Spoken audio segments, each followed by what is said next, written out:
Welcome back everyone. Welcome to civil services study UPSC civil सेवा की test series चल रही है। हर दिन प्रैक्टिस करते रहिए। अगला टेस्ट लगाते हैं। टेस्ट नंबर 342 इंपॉर्टेंट होंगे प्रश्न। इस टेस्ट में हम फोकस करेंगे आधुनिक भारत का इतिहास, मॉडर्न इंडिया के प्रश्नों पर। तो चलिए स्टार्ट करते हैं। देखिए, इस पूरी की पूरी टेस्ट सीरीज़ की प्लेलिस्ट बना रखी है मैंने। वहाँ पर आप टेस्ट नंबर 1 से लेकर टेस्ट नंबर 342 तक पहुँच सकते हो। उसका लिंक डिस्क्रिप्शन बॉक्स में आपको मिल जाएगा। तो समय निकाल कर सबको प्रैक्टिस करते रहिए, सबका रिवीजन करते रहिए। चलिए स्टार्ट करते हैं। क्वेश्चन नंबर 1, पूना पैक्ट के संदर्भ में कुछ स्टेटमेंट है यहाँ पर। देखिए, पूना पैक्ट या पूना समझौता, इस समझौते द्वारा दलितों के लिए आरक्षित सीटों की संख्या 148 कर दी गई और दलित वर्ग के लिए पृथक निर्वाचक मंडल की स्वीकृति दी गई। इस समझौते के बाद महात्मा गांधी ने अखिल भारतीय हरिजन संघ की स्थापना की थी। कौन सा करेक्ट है इन तीनों में? पूना पैक्ट या पूना समझौता 1932 में हुआ था गांधी, अंबेडकर और अन्य हिंदू नेताओं के बीच। तो देखिए, इसमें एक लाइन पढ़ी एग्ज़ाम में डाली जाती है कि इस दलित वर्ग के लिए पृथक निर्वाचन मंडल की स्वीकृति दी गई। तो गलत है, स्वीकृति नहीं दी गई थी। पृथक निर्वाचक मंडल को जो है वो नकार दिया था, मतलब। तो इसकी जगह संयुक्त निर्वाचक मंडल की व्यवस्था की गई थी और दलितों के लिए आरक्षित सीटें इसमें बढ़ा देकर कितनी कर दी गई? 148 कर दी गई। तो पहला वाला करेक्ट है, दूसरा इनकरेक्ट है। एलिमिनेट करिए। इस समझौते के बाद गांधी जी ने अखिल भारतीय हरिजन संघ की स्थापना की थी। अखिल भारतीय हरिजन संघ की स्थापना गांधी जी ने की थी, अम्बेडकर ने की थी? देखिए, गांधी जी ने की थी, करेक्ट है तीसरा वाला स्टेटमेंट। तो सी हो जाएगा इसका आंसर। तो देखिए, पूना पैक्ट जो है, पूना समझौता गांधी और अंबेडकर तथा अन्य हिंदू नेताओं के बीच 20 सितंबर 1932 को हुआ था। इसके निम्नलिखित प्रावधान थे। इस क्या थे? दलित वर्ग के लिए पृथक निर्वाचन मंडल समाप्त कर दिया गया और क्या, तथा व्यवस्थापिका सभा में अछूतों के स्थान हिंदुओं के अंतर्गत ही सुरक्षित रखे गए। देखा जाए तो कॉमन निर्वाचक होगा, संयुक्त निर्वाचक होगा। प्रांतीय विधानमंडलों में दलितों के लिए आरक्षित सीटों की संख्या बढ़ाकर 148 कर दी गई और स्थानीय संस्थाओं व सार्वजनिक सेवाओं में हरिजनों को उचित प्रतिनिधित्व दिया गया। हरिजनों को शिक्षा देने की शर्त भी रखी गई इसमें। और गांधी जी ने अखिल भारतीय हरिजन संघ की स्थापना की इस समझौते के बाद। क्वेश्चन नंबर 2 है, भारत में वामपंथी आंदोलन के संदर्भ में निम्नलिखित में से कौन सा गलत है? देखिए, भारत में साम्यवादी विचारधारा का प्रसार करने का श्रेय मानवेंद्र नाथ राय को दिया जाता है। मानवेंद्र नाथ राय अनुशीलन समिति के सदस्य थे। कम्युनिस्ट पार्टी ऑफ इंडिया की स्थापना ताशकंद में हुई और कानपुर में हुए कम्युनिस्ट सम्मेलन की अध्यक्षता मोहम्मद शफीफ ने की। कौन सा इसमें गलत है? देखिए, आपको गलत बताना है। यहाँ ये एक्स्ट्रा हो गया, यहाँ होना चाहिए, यहाँ कुछ नहीं होना चाहिए, वैसे कूट होना चाहिए यहाँ पर। तो कोई एक इसमें गलत है। पहला करेक्ट है, दूसरा करेक्ट है, तीसरा करेक्ट है, चौथा वाला गलत है। तो इसका आंसर हो जाएगा ऑप्शन नंबर बी। केवल 4 गलत है यहाँ पर। तो देखिए, कानपुर में हुए कम्युनिस्ट सम्मेलन जो 1925 में हुआ था के संयोजक सत्यभक्त थे तथा इस सम्मेलन की अध्यक्षता सिंगरावेलू ने की थी। किसने की थी? सिंगरावेलू ने की थी, ना कि मोहम्मद शफीफ ने। तो बाकी के सारे करेक्ट हैं तीनों, और चौथा वाला जो वो गलत है। क्वेश्चन नंबर 3, भारतीय स्वतंत्रता संग्राम के संदर्भ में निम्नलिखित कथनों पर विचार कीजिए। देखिए, पहला स्टेटमेंट है, उत्तर पश्चिम सीमांत प्रांत में मोहम्मद इकबाल के नेतृत्व में खुदाई खिदमतगार संगठन के सदस्यों ने सरकार का विरोध किया। सविनय अवज्ञा आंदोलन के दौरान गांधी जी ने कहा कि महिलाओं को कमज़ोर कहना उनका अपमान है। कौन सा सही है इनमें से? देखिए, खुदाई खिदमतगार नाम सुनकर आपको किस व्यक्ति का नाम याद आता है? खुदाई खिदमतगार संगठन या आंदोलन का नाम सुनकर मोहम्मद इकबाल नहीं, खान अब्दुल गफ्फार खान याद आने चाहिए। तो गलत है पहला वाला स्टेटमेंट। सविनय अवज्ञा आंदोलन के दौरान गांधी जी ने महिलाओं के लिए कहा था कि महिलाओं को कमज़ोर मत समझो, उनका अपमान है। तो दूसरा वाला सही है, पहला गलत है।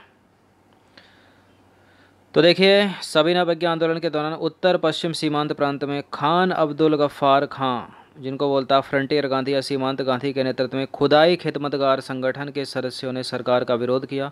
खान अब्दुल गफ्फार खां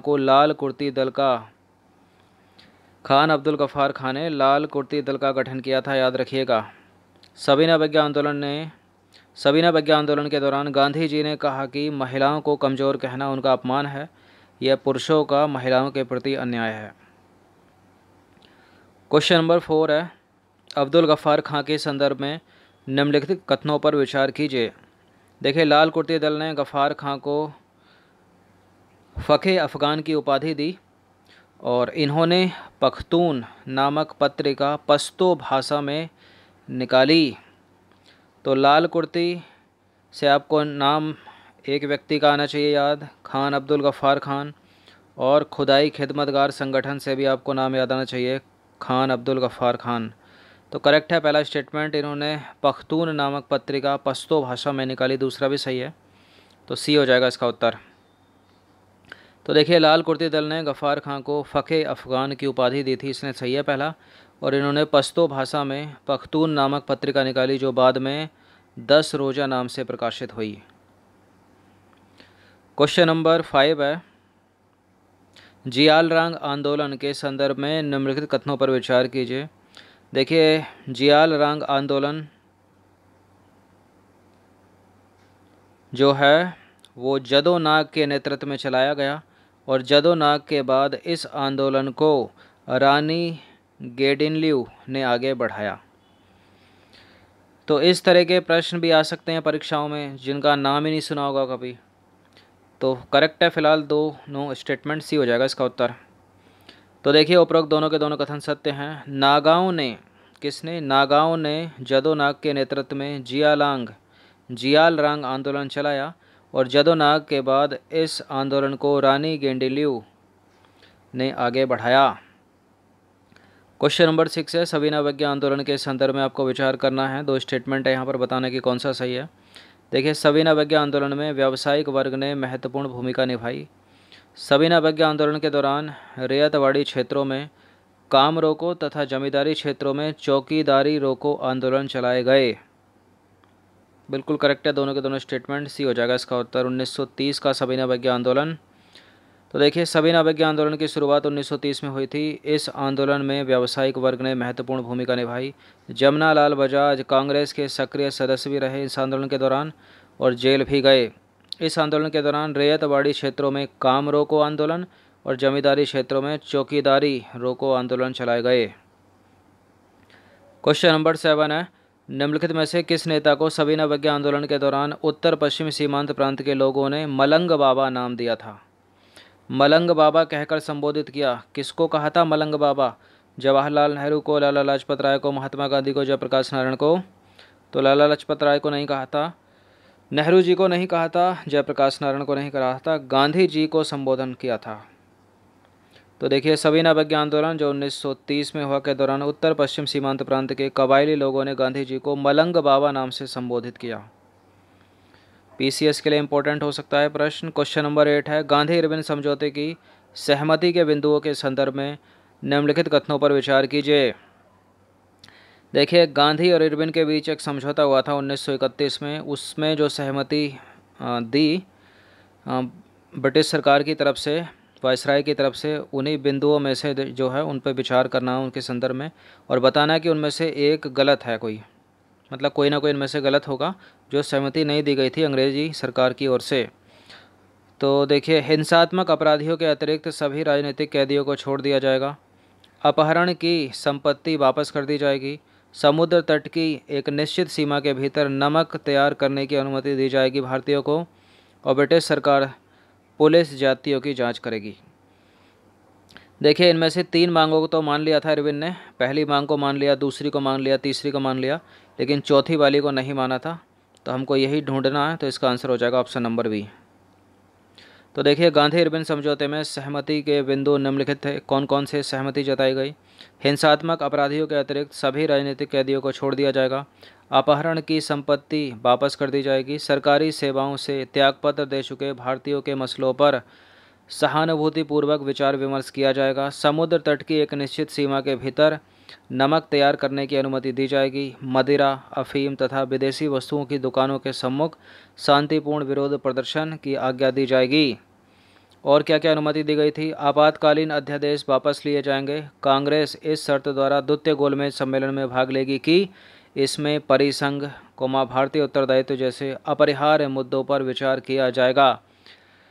अंग्रेजी वायसराय ने गांधी जी की 2 मांगें नहीं मांगनी थी, उनको अस्वीकार कर दिया था। कौन सी थी वो मांगें?